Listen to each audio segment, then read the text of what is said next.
Alright guys, so here's the programming for Sunday the 10th.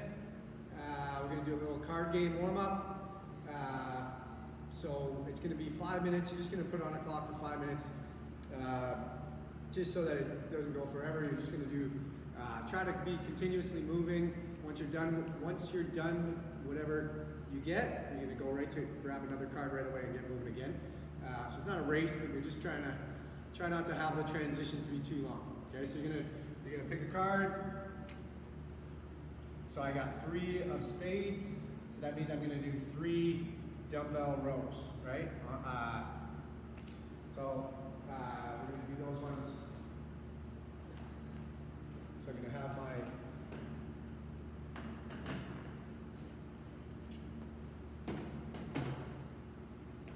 knee. If I got 2 chairs, I'm gonna get my knee on one chair and my hand on the other chair. My back's gonna be straight. I'm gonna pull my elbow high. I'm gonna get the dumbbell up to my chest. Okay, so you're just splitting up the number. I know it's 3, but you're gonna end up doing, so 3 is like not very much. You either do, 2 and 1 or whatever. In the end, it's gonna add up when you get a bunch of 10s and 7s and 8s and stuff back to back, that kind of thing. So once you're done your 3 reps, you're gonna grab another one. There, 10 of spades. So I just got the same thing, I gotta do 10. So then I break it up 5 and 5. 5 left, 5 right. Leave the cards flipped up so that you don't get them again. There's another one of the same. So if you get like 3 or 4 in a row, the exact same 10 or whatever, you can change it. But it is kind of luck of the draw. You might get a little bit more than the other. So if I got 10 of hearts, I'll do 10 sit-ups, right? For my sit-ups, I'm gonna do either straight leg, ab mat sit-ups, so momentum ones. So I'm gonna touch the ground with my hands and touch my toes. I can put a mat or a towel under my back to get that, keep that curve on my spine. I can do bend leg ones here where I got my kind of room for my hips out of the leg, right? Momentum is allowed. There's a lot of them, right? Yeah, so if you get a diamond, you're doing squats. If you get a clubs, you're doing a push-up. So push-ups are right to the floor no matter what. So chest to the ground and up. And if you can't do that one, you're gonna go lay down. You're gonna do a kind of a knee push-up to start and then plank. But either way, right to the floor. Even if you don't have the strength to do a full push-up right to the floor, I want you laying on the ground so you're training from here and not just from here. If you get an ace, all aces, no matter the suit, are going to be jumping 20 jumping jacks, right? Nothing special. Get the arms all the way to the top, right? So that it's a good kind of shoulder warm-up as well. These ones are never much for getting the whole body warm. And then if you get a joker, probably should be a couple in the deck. You're going to do like a static inchworms or a walk in and walk out. Usually we walk across the gym with these, but we're just going to reach down, straight legs. You're going to walk out. You're going to do a push-up, and then you're going to keep your legs straight. You're going to walk back in and stand up. So that's 1. So you do that 3 times. Not too many of those, so they take a bit of time. But every time you finish a card, you're going to grab another card, get going again. Okay? Yeah, so just 5 minutes. If you're doing it with a family member, maybe you might have to kind of reshuffle. Like say you and a couple family members are doing it together, you might have to kind of reshuffle. If you get through the cards, you might have to reshuffle, but 5 minutes is enough for them. Okay? All right, so the strength you're gonna do 5 rounds, not for time. So basically some of it's skill work, so we're gonna do some handstand practice today. So you're just gonna spend about 30 seconds to a minute working on your handstand push-ups. You're not really, not handstand push-ups, just handstands. So you're not really trying to blast through it or anything, you're trying to perfect that movement. Then we're gonna do the kind of the work, and then we're gonna do some Turkish get-ups, which is a new thing for probably a lot of you guys, right? So most of our members have done Turkish get-ups before, but they always take a bit of time. So so starting with the handstand, so we're gonna work on the kick up and the handstand. So if you've never done a handstand before, we're gonna just try to get up and upside down on the wall. So make sure your wall's solid. Don't put a hole in the drywall. Usually for a new person, I start straight arms, and I'm going to be in my sprinter position at the bottom, just for safety, right? I'm going to make sure my arms are straight. I'm going to kick up one leg. A little bit higher each time, making sure my arms don't bend until I can get that leg, and then bring the other leg up, right? What I'm trying to do is hold as tall as I can and not have this kind of bent sort of looking thing where I'm kind of being pulled away from the wall. So if you kind of take the side view, I should be looking as tall as possible, head through, reaching up to the sky so I've got a straight line. The more my body looks like this, the more I'm being pulled away from the wall, right? And everything's not in line and stacked, I'm not as strong, okay? So for people that don't have a handstand yet, what I would do is I would get a bunch of mats or pillows or whatever, and I would just practice kick-ups, right? I would just kind of work on getting that lead foot, that first foot that kicked up, to get higher and closer and closer to the wall. Some of you guys have never been in a handstand before. Once I get there, then I'm going to try to stay there as long as possible, holding as strong and straight and tall as I can, right? Locking out the arms as hard as I can, bringing my head forward towards where you're looking, right? I don't want to be looking at the floor. And then I'm trying to sort of squeeze everything tight, pull the perfect handstand, right? Next stage of that is if I'm really good at handstands already, people that have been in our gym for a while, then I'm going to work on freestanding. So we're going to do it today. We're not going to do handstand walking. What we're going to do is on the wall, we're going to kick up. So the first step is to kick up onto the wall and then bring my feet off. So I'm going to kick up and then I'm going to try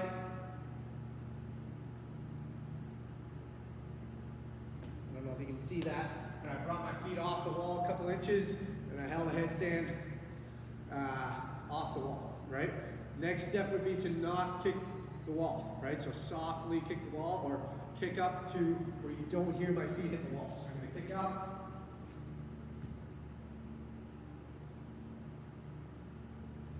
Right? So I hit it a little bit, made a little bit of noise. I'd work on that a little bit, trying to kick up where you hear nothing, right? Or just softly touch it. And then I'm going to work on coming away from the wall a little bit, not too far, but like say a foot, and I'm going to try to not hit it, right? So I'm going to try to kick up. Right, missed it. Okay, so I'm pretty good at handstands. Freestanding ones, I need some work. I can do it sometimes, but I'm not consistent at holding a straight line for very long. So I can do 5 seconds and I fall over. So for me, I'd be working on that. If I was new at handstands, I'd be working on just holding, getting into a better handstand, keeping those arms locked, getting upside down, getting the feel for it. Okay? Sorry that was so long if you're very good at handstands already. So L-sits, what you're going to do, most of you guys have some of you guys might have some benches or boxes or whatever, but you need two, unless you can kind of get your hands behind you, but I'm finding that the two-chair technique is a little easier. So you're going to do L-sits, so you're going to have your arms locked on here, you're going to keep your legs out straight for 30 seconds. Okay, so if that's too hard, you're going to bring your legs in, keep them right underneath you, right, is easier. Sometimes in the gym we use bands to kind of help people that can't keep their legs off the ground to help. So you're going to accumulate 30 seconds of the hardest looking handstand you can, or L-sit you can. So for me, I would make sure that I'm going, legit straight leg ones, and then break when I need to, as opposed to me starting like this because I know I'd be able to get 30 seconds. So I give yourself the hardest version you can hold, as straight as your legs can be, and then try to, if you get 20 seconds and fail, quick break, do 10, okay? If you can't do this, what you're gonna do is you're gonna put your toes on the ground, you're trying to get as much weight into the hands as possible, right? And you're trying to just kind of pull those toes off the ground a little bit. But obviously they're going to take some weight, but you're trying to keep them up as much as you can. Even though they're touching, try to go right on the toes like that and not be pushing like this. That'll kind of take a little extra weight away.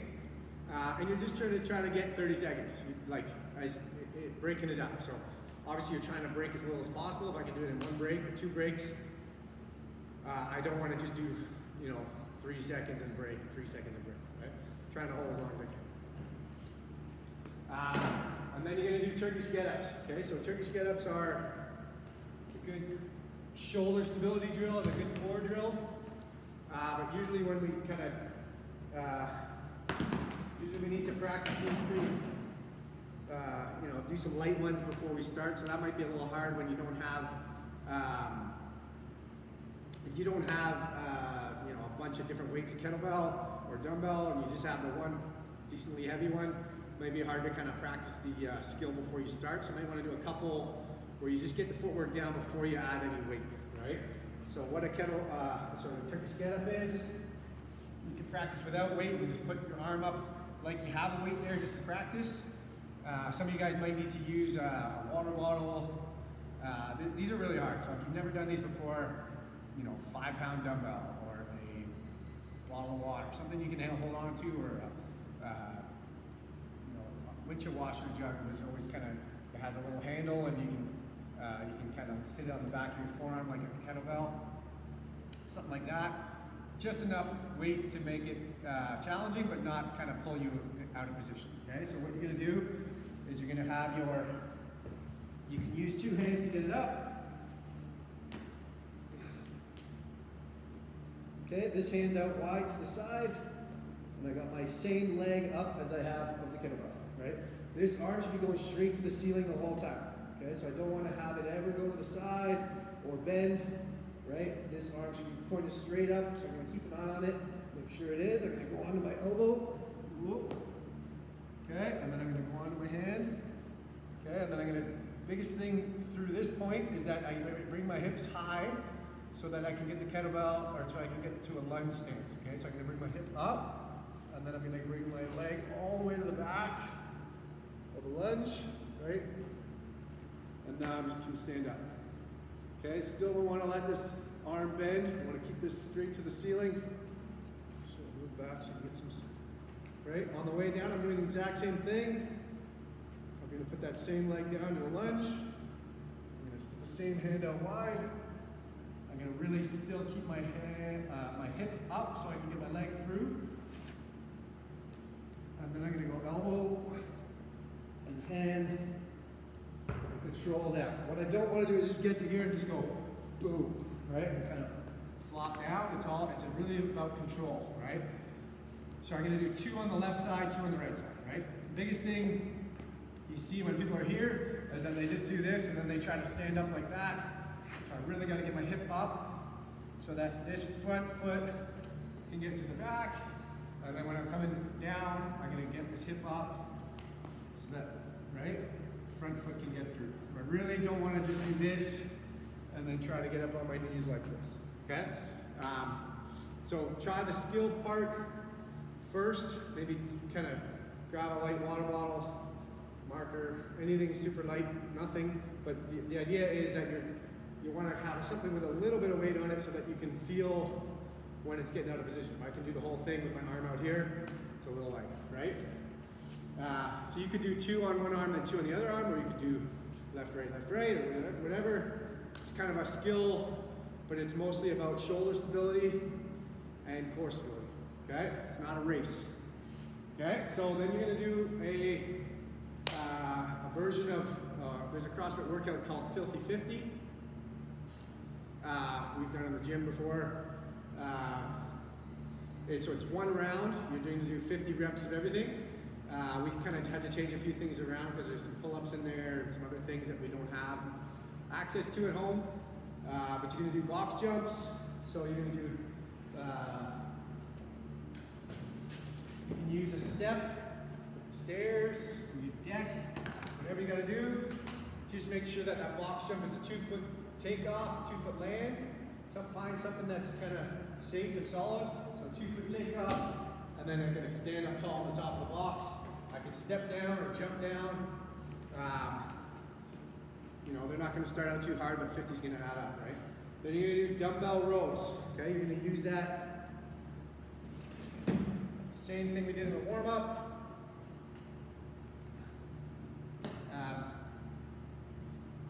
yeah, sorry, for the Turkish get-up before, you can use a dumbbell, you can use a kettlebell, you can use something light. You don't have to use a kettlebell. Most of the time in the gym we're using kettlebells. Yeah, dumbbell rows, the same thing that we had before. You're going to do 25 on the one side, and you're going to do 25 on the other side. I don't care how you break that up. You can do 5 on one, 5 on the other, 5 on one, 5 on the other, or you can do all 25 and then switch and do the other 25. Kettlebell swings, you're going right to the top, so American kettlebell swings, right? What we're trying to get out of these is that the hips are where the power comes from, right? So what I'm going to do is I'm going to get my hips to go back. I'm going to only squat down enough to get the kettlebell to go between the legs here, right? Looking forward, I'm going to drive the hips forward, stand up tall, and that's going to propel it up, and then I just continue all in my arms. Biggest mistake you see is people kind of going down into this kind of squat, trying to squat it up. It's more of a back and a hip extension movement, right? So I'll show you when we do a full one. I'm going to bring it out, bring it in, as opposed to, you can feel that already in my back when I just do 2, right? So I end up having to pull up with my back. So if I have a dumbbell, most of the time people like to kind of hold this like a golf club, right? Or you can, if you have a small enough hands and long enough legs, you can hold it like that. I find it a little harder to hang on to, like I'm right at my fingertips, so I probably wouldn't want to hold on for 50 reps there. But if it's comfortable for you, you can do it that way. Yeah, so all of this is supposed to be light and fast, so you should be able to get a big chunk of reps in a row. It shouldn't be like heavy that you're like struggling to get through, 10 reps and break, or less than 10 reps or something like that. Yeah, so you're gonna do 50 steps of walking lunges. So we want to be moving around. So these ones aren't static. We've been doing a lot of static lunges recently. So we're going to be moving around the gym, or not the gym, your house, right? So even if you got to kind of go in a circle, right? You're doing 50 steps. You're just going to count the steps. Either you're doing back and forth, or you're going outside for 25 steps and coming back. Move, right? So you're doing a forward step, trying to keep that front heel on the ground, right? With this shin should be straight down to the floor and not kind of out here. And then we're going to keep the chest up, right? You guys have all done walking lunges before. Just drive through that front heel and not on the toe. V-ups. Lots of go over here today. So you're going to go, so you're going to lay on the ground with your hands down and your feet down. You're going to try to meet both in the middle. Same time. So I have to scale that down. Those are going to add up. 50 of those, first few don't feel so bad. 50 of those, they're going to look pretty rough, right? So you're going to break them up. So don't do too many right away. Maybe do sets of 5 and break. Or you're going to be doing a more skilled version where you're kind of tucking. Right? So I'm going to only put my arms this way, and I'm going to just tuck my knees back as far as I can. Right? Okay, so next thing you're going to be doing is you can use whatever piece of equipment you got, push press. So that's a little dip and a drive. So normally with a bar, push press, hands are outside the shoulders, you have the elbows underneath the bar, maybe just a little bit in front. You're going to short little dip and drive so chest angle stays the same. And we press overhead. Right? So we drive it up, dip and drive, press. Okay, so find out if you're using a bar, I would keep it really light, something that I can do maybe 15 to 20 in a row, blow up the shoulders, take a little break, do another big set. It doesn't need to be doing 5 or less reps, right? If you're using a dumbbell, you're going to split it up. Dumbbell or kettlebell, you're going to split it up half and half. So you're going to have a dumbbell on the back of the shoulder, elbows just underneath.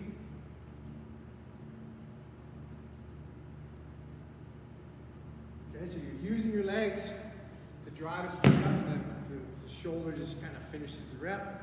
I got a kettlebell. Usually I want to have that front rack where I've got my knuckle just under my chin.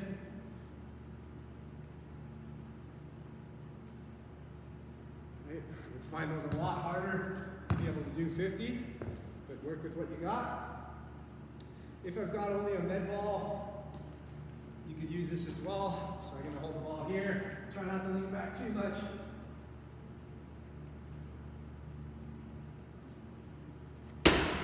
Okay. But I'd say if you have a bar, I would try to have all the different pieces of equipment. If you have a bar and a dumbbell and a kettlebell, try to use everything. It's supposed to be a workout that's got a lot of variety. Okay, wall balls or thrusters. So if you have a med ball, you're going to do full squat. You're going to throw. Usually the 10-foot mark is the guys. 9-foot mark is the girls, and then this gray line is usually kind of like a beginnery line for kids. So we're going to do a full squat with the ball in front of your face.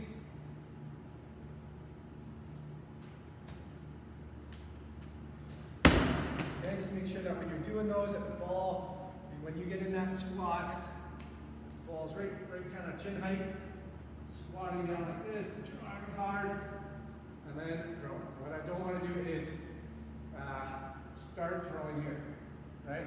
Let the legs finish, and then extend. A lot of you don't have a med ball.